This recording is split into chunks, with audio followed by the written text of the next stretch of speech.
Hi students. இன்றைக்கி நம்ம 12th maths important 5 mark என்ன அப்படிங்கிறத பார்த்துருவோம். ஸோ நிறைய ஸ்டூடெண்ட்ஸ் வந்து கேட்டிருந்தீங்க இம்பார்ட்டன்ட் 5 மார்க் போடுங்கன்னு. ஸோ அதுக்காகத்தான் இந்த வீடியோ நம்ம பண்ணுறோம். ஸோ அதில் ஃபஸ்ட் லெசனில் வந்து பார்த்திங்க அப்படின்னா இம்பார்ட்டன்ட் அப்படின்னு எடுத்துகிட்டோம்னா matrix inversion method, grammar rule, Gauss elimination method 3 மெத்தடில் நம்ம வந்து செஞ்சு பார்க்கணும். ஸோ இந்த ஃபஸ்ட்டு கொஸ்டினை சால்வ் பண்ணுங்க பாருங்கள். மேட்ரிக்ஸ் இன்வர்ஷன் மெத்தட்லையும் கிராமர் ரூல் மெத்தட்லையும் காஸ் எலிமினேஷன் மெத்தட்லையும் நம்ம வந்து 3ஐயும் செஞ்சு பார்த்துக்கணும்.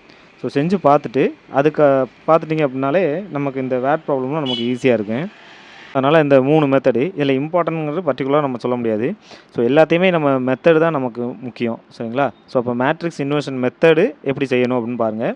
அதுக்கு இந்த ஃபஸ்ட் ஈக்குவேஷனை சால்வ் பண்ணி பாருங்கள். அடுத்து கிராமர் ரூலு எப்படி செய்யணுங்கிறத இந்த ஃபஸ்ட் ஈக்குவேஷனையும் சால்வ் பண்ணி பாருங்கள். காஸ் எலிமினேஷன் மெத்தடையும் இந்த ஃபஸ்ட்டு இதையே நம்ம செஞ்சு பார்க்கணும். இப்போ இந்த காஸ் எலிமினேஷன் மெத்தட் நம்ம பார்த்துட்டோம் அப்படின்னா இந்த டெஸ்ட் ஆஃப் கன்சிஸ்டன்சி, இந்த சால்வ் த சிஸ்டம், இது எல்லாமே நம்ம வந்து ஈஸியாக நம்ம முடிச்சிடலாம். ஸோ இதுக்கு full and full Gauss elimination method தான் நமக்கு வரும். இந்த டெஸ்ட் ஆஃப் கன்சிஸ்டன்சி ஃபுல்லாகவே இந்த மெத்தட் தான் இருக்கும். அதனால தான் இந்த 3 மெத்தட் நீங்கள் நல்லா சால்வ் பண்ணி பாருங்கள். அதுக்கப்புறமா நம்ம இந்த வேட் ப்ராப்ளம்ஸ் எல்லாமே பார்க்கலாம்.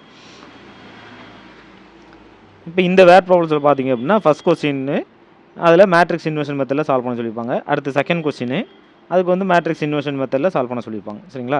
ஸோ அடுத்து தேர்ட் கொஸ்டினில் வந்து பார்த்தீங்கன்னா அதே தான் மேட்ரிக்ஸ் இன்வர்ஷன் மெத்தட். இந்த மாதிரி மெத்தட்ஸை வச்சு நமக்கு வந்து கொஸ்டினில் வந்து கேட்டுப்பாங்க. இந்த ஃபோர்த்து கொஸ்டினில் வந்து பார்த்திங்க அப்படின்னா இதுக்கு நமக்கு எந்த இன்னும் எதில் செய்யணும் அப்படிங்கிறத மென்ஷன் பண்ணலை. நம்ம எந்த மெத்தடில் வேணாலும் நம்ம செஞ்சுக்கலாம், சரிங்களா?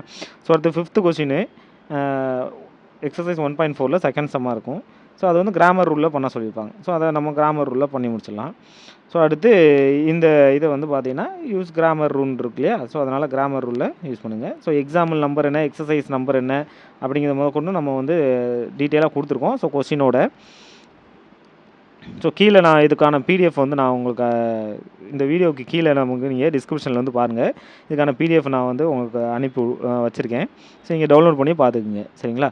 ஸோ இப்போ இதே மாதிரி தான் வேட் ப்ராப்ளம் எல்லாமே. So using Gauss elimination method, அதில் வந்து இந்த கெமிக்கல் ஈக்குவேஷன் இதெல்லாம் நம்ம பார்க்க வேண்டியது. ஸோ இதை வந்து நீ பார்த்து வச்சுங்க. அடுத்து நோ சொல்யூஷன், இதை கொஞ்சம் மெயினாக பார்த்து வச்சுங்க. இந்த நோ சொல்யூஷன், யூனிக் சொல்யூஷன் அப்படிங்கிற கொஸ்டின்ஸ் வந்து கேட்பாங்க, சரிங்களா? ஸோ 15, 16, 17 இதை வந்து நல்லா பார்த்து வச்சுக்கலாம். ஸோ 18, 19 கூட நமக்கு தேவையில்லை. ஸோ 18, 19 வந்து இதை கூட விட்டுட்டு நம்ம மேலே உள்ளதை மட்டும் நல்லா பார்த்து வச்சுருங்க, ஓகேவா? ரைட். ஸோ நெக்ஸ்ட்டு அடுத்து செகண்ட் லெசன் பார்க்கலாம். இப்போ லெசன் 2 வந்து பார்த்திங்க அப்படின்னா மெயினாக இவ்வளோ சம்ஸ் வந்து நம்ம 13 சம்ஸ் இருக்குது டோட்டலாக. ஸோ இந்த 13 சம்ஸையும் நம்ம வந்து பார்க்க போகிறோம். ஸோ அதில் ஃபஸ்ட்டு ரொம்ப இம்பார்ட்டன்ட் வந்து இந்த கியூப் ரூட் தான். இந்த கியூப் ரூட் பார்த்திங்க அப்படின்னா இதில் ஒரு 5 சம் நம்ம வந்து பார்க்கலாம். ஸோ கியூப் ரூட்டில் ஸோ ஃபஸ்ட் கொஸ்டின் இந்த எக்ஸாம்பிள் நம்பர் பார்த்துக்குங்க. ஸோ எக்ஸாம்பிள் இந்த 4th யூனிட்டு இதெல்லாம் கேட்பாங்க, ரைட்டுங்களா? ஸோ இப்போ இசட் கியூப் இது ரொம்ப ரொம்ப இம்பார்ட்டன்ட். ஸோ அதனால தான் ஃபஸ்ட்டாக கொடுத்துருக்கேன். ஸோ அடுத்து வந்து பார்த்திங்கன்னா cartesian form of locus of z அப்படிங்கிறது கொடுத்துருப்பாங்க. ஸோ அதில் சில சம்ஸ் வந்து நம்ம எடுத்து வச்சுருக்கோம். ஸோ அது இந்த இதாக இருக்குது. அதில் எக்ஸாம்பிள் என்ன, எக்ஸசைஸ் என்ன அப்படிங்கிறத மார்க் பண்ணியிருப்போம். ஸோ இதில் வந்து ஒரு 9 சம் வந்து இருக்குது, சரிங்களா? ஸோ அடுத்து ரியல் அண்ட் இமேஜினரி அப்படிங்கிறத மென்ஷன் பண்ணி கொடுத்துருப்பாங்க. ஸோ இது வந்து ஒரு 5 மார்க்கு ஷோ தட் சம்மில் வரும். ஸோ இந்த இது ரெண்டையும் பார்த்து வச்சுங்க. ஸோ தட்டில் reel pure imaginary, reel pure imaginary. So இதுங்க நான் மாற்றி கொடுத்துருப்பேன். எக்ஸாம்பிள் 2.8ன்னு கொடுத்துருக்கோம் இல்லையா? ஸோ அதே 2.8 தான் இதுவும் இருக்குது. 2 சம் இந்த மாதிரி தான் கேட்பாங்க. நான் ரியல் அண்ட் இமேஜினரியை ஒரே இதில் சால்வ் பண்ணணும் அப்படிங்கக்கா ஒரே மார்க்கை கொடுத்து வச்சுருக்கோம், சரிங்களா? ஸோ இதை செஞ்சு பார்த்துருங்க. அடுத்து ஆர்கியூமெண்ட். ஸோ இதில் வந்து ஆர்கியூமெண்ட் வந்து கேட்பாங்க. இது ரொம்ப ரொம்ப இம்பார்ட்டன்ட். இதுதான் அடிக்கடி நமக்கு கேட்கக்கூடிய கொஸ்டினாக இருக்கும். இந்த argument z equal to x plus ஐன்னு கொடுத்துருவாங்க. இதில் ஆர்கியூமெண்ட் கொடுத்துருவாங்க. அதில் இதை வந்து நிரூபிக்கணும் அப்படின்னு சொல்லிப்பாங்க. இதுதான் ஆன்சர். இந்த ஆன்சரை லாஸ்ட்டாக எழுதி வச்சா கூட நமக்கு ஒரு மார்க் கிடச்சிடும். அதே மாதிரி 10th கொஸ்டினில் வந்து பார்த்திங்கன்னா அதே தான். இங்கேயும் ஸோ தட் தான். ஆன்சர் வந்து லாஸ்ட்டாக நம்ம எழுதி வச்சு ஹென்ஸ் ப்ரூவ்டு போட்டோம் அப்படின்னா கூட நமக்கு ஒரு மார்க் கிடைக்கும், சரிங்களா? ஸோ அடுத்து அதர்ஸ். இந்த அதர்ஸில் என்ன அப்படின்னா எக்ஸ்ட்ரா ஒரு 2 சம்மு வந்து நம்ம பார்க்குறோம். எக்ஸ்ட்ரா 3 சம்மு கொடுத்துருக்கோம். அந்த 3 சம்மை நீங்கள் வந்து பார்த்துங்க. இந்த ஈக்குவலேட்டட் ட்ரையாங்கிள் அப்படிங்கிற கொஸ்டின் கேட்பாங்க. ஸோ அதுக்கடுத்து இந்த சம்மும் இருக்குது, இந்த சம்மும் பார்க்கணும், சரிங்களா? ஸோ மொத்தம் இந்த 13 சம் செகண்ட் லெசனை பொறுத்த வரைக்கும் இந்த 13 சம்மையும் நம்ம வந்து ஒர்க் அவுட் பண்ணி பார்த்தா போதும், சரிங்களா? அடுத்து லெசன் 3 வந்து பாருங்கள். இந்த லெசன் 3ல் மொத்தமே 3 டைப்பு தான் நமக்கு இருக்குது. ஸோ ஃபஸ்ட்டு டைப் வந்து ஃபைண்ட் ஆல் ரூட்ஸ் அப்படிங்கிறத கேட்பாங்க. ஸோ அதுக்கு வந்து எக்ஸாம்பிள் 3.15 அடுத்து எக்ஸசைஸில் 3.3ல் 5th சம்மாக இருக்கும். ஸோ அது ரெண்டே நம்ம வந்து பார்த்து வச்சுக்கணும். ஸோ அடுத்து செகண்டு சால்வ்னு கொடுத்துருப்பாங்க. ஸோ சால்வ்ங்கிற கொஸ்டினில் பார்த்தீங்கன்னா ஒரு 5 சம் இருக்குங்க இல்லையா? ஸோ 5 சம்மு நம்ம பார்க்கணும். ஸோ ஒரே மாடல் தான், ப்ராக்கெட் சம்மு அப்படின்னு வச்சுக்கலாம். அடுத்து தேர்ட் ரோமன் லெட்டர் பார்த்தீங்கன்னா சால்வ் ரெசிப்ரோக்கல். இது ரெசிப்ரோக்கலை சால்வ் பண்ணுற மாதிரி இருக்கும். தேர்ட் சொல்யூஷனு, இது ஒரு சொல்யூஷன். ஸோ மொத்தம் பார்த்தீங்கன்னா டோட்டலாக நமக்கு பார்த்தீங்கன்னா ஒரு 10 சம்மு தான். ஓகேவா? ஸோ இதில் தேர்ட் லெசனில் மொத்தம் 10 சம் மட்டும்தான் நமக்கு இருக்கும். சரிங்களா? ஸோ இது தேர்ட் லெசன். அடுத்து ஃபோர்த் லெசன் பாருங்கள். ஸோ இதான் ஃபோர்த் லெசனு. இந்த ஃபோர்த் லெசனில் பார்த்தீங்கன்னா நமக்கு ஒரு 9 சம்மு கொடுத்துருக்கோம். ஸோ இதை மட்டுமாவது குறைஞ்சது நம்ம இந்த ஃபோர்த் லெசனில் நம்ம பார்க்கணும். ஸோ அதுக்கு எக்ஸாம்பிள் என்ன, எக்ஸசைஸ் என்ன அப்படிங்கிறத மென்ஷன் பண்ணியிருக்கோம். ஸோ அதை பார்த்து நீங்கள் அதில் உள்ள சம்மஸ் எல்லாமே இந்த 9 சம்மையும் ஒர்க் அவுட் பண்ணி பாருங்கள். அடுத்து ஃபிஃப்த் லெசன் நம்ம ஸ்டார்ட் பண்ணலாம். ஸோ அடுத்து ஃபிஃப்த் லெசனில் பார்த்தீங்க அப்படின்னா ஃபஸ்ட்டு ஈக்குவேஷன் ஆஃப் சர்க்கிள் அப்படிங்கிறது ரொம்ப ரொம்ப இம்பார்ட்டன்ட். அதில் 2 சம் இருக்குது. அந்த 2 சம்மை நீங்கள் பார்த்துருங்க. அது ஃபைண்ட் ஈக்குவேஷன் ஆஃப் சர்க்கிள் அப்படின்னு. அடுத்து பார்த்தீங்கன்னா செகண்ட் ரோமனோட்டில் நம்ம சென்டர், வெர்டெக்ஸு, ஃபோக்கஸ், டைரக்ட்ரிக்ஸு இந்த மாதிரி லேட்டஸ்ட் ரெக்டம் கேட்பாங்க. ஸோ அதுக்கான சம்ஸ் தான் இவ்வளோ சம்ஸ் இருக்குது. சரிங்களா? மொத்தம் 13 சம்மு நம்ம கொடுத்து வச்சுருக்கோம். இது எல்லாத்தையும் நம்ம சின்ன சின்ன சம்மாக தான் இருக்கும். இந்த 13 சம்மையும் நம்ம ஒர்க் அவுட் பண்ணி பார்க்கணும். ஓகேங்களா? ஸோ இந்த 13மே இம்பார்ட்டன்ட் தான் இதில் இருக்கக்கூடியது.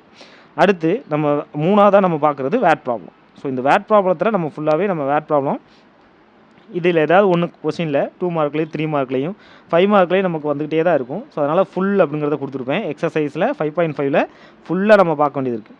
எக்ஸாம்பிள் பார்த்தீங்கன்னா 31லேருந்து 41 வரைக்கும் இருக்கக்கூடிய சம்ஸ் எல்லாத்தையுமே நம்ம பார்க்க வேண்டியது இருக்குது. சரிங்களா? ஸோ அதில் கொஸ்டின்ஸ் எல்லாமே நம்ம மார்க் பண்ணி வச்சுருப்போம்.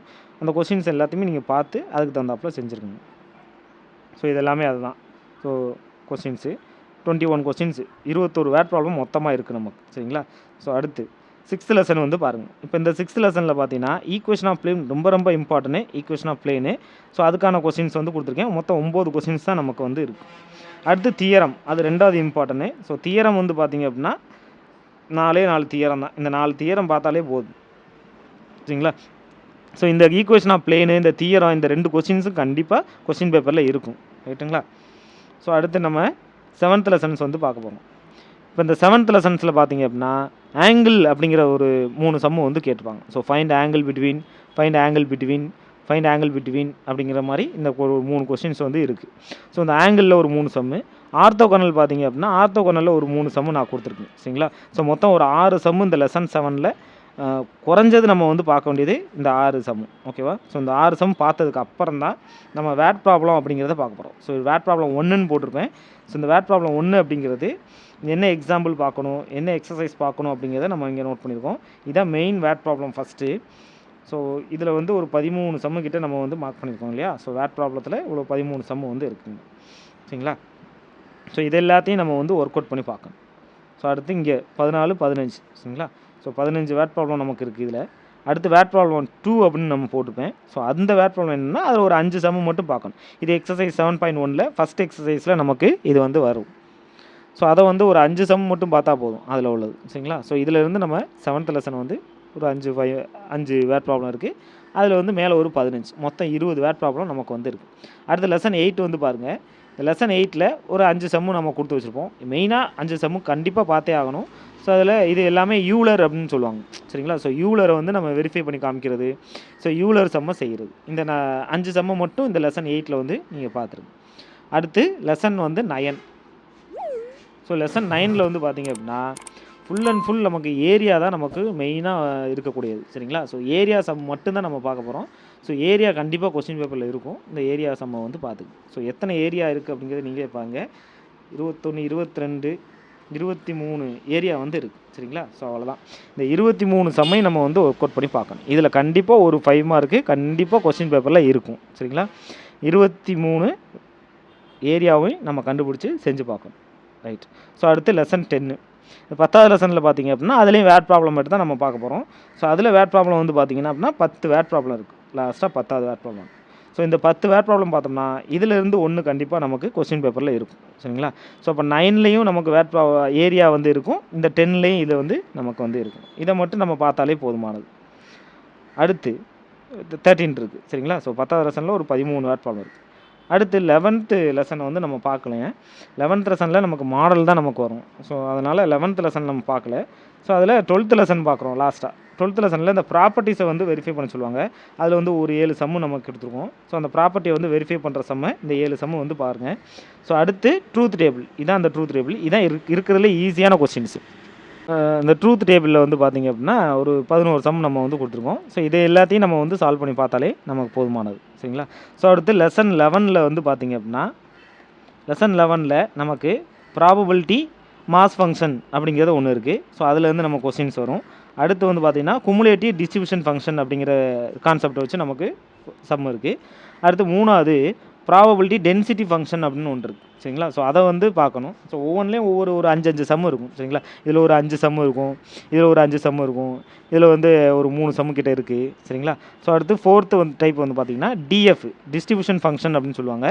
ஸோ டிஸ்ட்ரிபியூஷன் ஃபங்க்ஷன் வந்து நம்ம பார்க்க வேண்டியது இருக்குது. சரிங்களா? ஸோ அதில் வந்து ஒரு 5 சம் இருக்கும். இந்த மாதிரி ஒவ்வொரு சம்லேயும் ஒவ்வொன்று இருக்குது. ஸோ நமக்கு இதில் மெயின் அப்படின்னு இம்பார்ட்டன்ட் அப்படின்னு நம்ம சொல்ல முடியாது. ஸோ நமக்கு வந்து இந்த மாடல்ஸை வந்து நம்ம பார்த்து வச்சுக்கணும். ஒவ்வொன்று பார்த்தாலே போதும். மீதி 5 சம்மையும் நம்ம ஈஸியாக செஞ்சிடலாம். ஸோ அடுத்து வந்து 5th வந்து பார்த்திங்க அப்படின்னா மீன் அண்ட் வேரியன்ஸ் வந்து கேட்பாங்க. ஸோ மீன் அண்டு வேரியன்ஸ் வந்து கேட்பாங்க. அதில் பிஎம்எஃப்லேயும் கேட்பாங்க, பிடிஎஃப்லேயும் நமக்கு வந்து 2 டைப்பில் இருக்குது. சரிங்களா? ஸோ அடுத்து லாஸ்ட்டாக வந்து பார்த்தோம் அப்படின்னா பைனாமியல் டிஸ்ட்ரிபியூஷன் அப்படின்னு சொல்லிட்டு இருக்குது. சரிங்களா? பைனாமியல் டிஸ்ட்ரிபியூஷன் அதில் மீன் அண்ட் வேரியன்ஸ் வந்து இருக்குது. மீன் அண்டு வேரியன்ஸ் வந்து இருக்குது. ஸோ அந்த பைனாமியல் டிஸ்ட்ரிபியூஷன் ஈஸி தான். ஸோ இதையும் நம்ம பார்த்துடலாம். இதில் வந்து ஒரு 10 சம்முக்கிட்ட இருக்கும். சரிங்களா? ஸோ இதான் 11th லெசனு.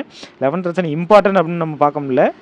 அதனால் டைப் வைஸாக பார்த்துக்கோங்க. ஸோ ஃபஸ்ட்டு டைப் வந்து பார்த்தீங்கன்னா பிஎம்எஃப், அடுத்து சிடிஎஃப்னு சொல்லுவோம், குமுலேட்டிவ் டிஸ்ட்ரிபியூஷனு. அடுத்து டென்சிட்டி ஃபங்க்ஷனு, இது டிஸ்ட்ரிபியூஷன் ஃபங்க்ஷன். இது மீன் அண்ட் வேரியன்ஸு, இது பைனாமியல் டிஸ்ட்ரிபியூஷன். சரிங்களா? ஸோ இவ்வளோ தான் நமக்கு வந்து இருக்கிறது. சரிங்களா? ஸோ இதுதான் இம்பார்ட்டன்ட் 5 மார்க்கு. இதை நான் உங்களுக்கு வந்து டிஸ்கிரிப்ஷனில் கொடுக்குறேன். ஸோ அதை டவுன்லோட் பண்ணி இதில் இருக்கக்கூடிய எல்லா சமையும் செஞ்சுருங்க. இதை செஞ்சு பார்த்தீங்க அப்படின்னா நமக்கு குறைஞ்சது 7 5 மார்க்குக்கு 7 5 மார்க்கு நம்மளால் எழுத முடியும். சரிங்களா? So 7 5 mark 7 7 × 5 = 35. இந்த 35 மார்க்ஸை வந்து இதில் உள்ள எல்லாத்தையும் நீங்கள் பார்த்தீங்க அப்படின்னா 11th லெசனில் இது மட்டும்தான். இதை பார்க்காட்டாங்க கூட நீங்கள் வந்து 7 5 மார்க் நம்மளால் எழுத முடியும். சரிங்களா? ரைட். Thank you students.